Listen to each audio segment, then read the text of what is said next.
যুদ্ধ করি। আমি এইটা আপনারা জেনে খুশি হবেন, মহামান্য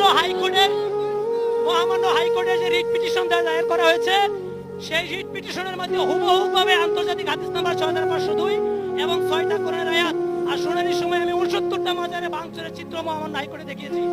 মহামান্য হাইকোর্ট নির্দেশ দিয়েছে প্রশাসনকে, যারা হামলায় জড়িত তাদেরকে আইনের আওতায় আনার জন্য যে ডিমান্ড জাস্টিস নোটিশ, সেটা আগামী 2 মাসে নিষ্পত্তি করে দেওয়ার জন্য। আপনাদের আন্দোলনের প্রাথমিক বিজয় হয়েছে ইনশাআল্লাহ।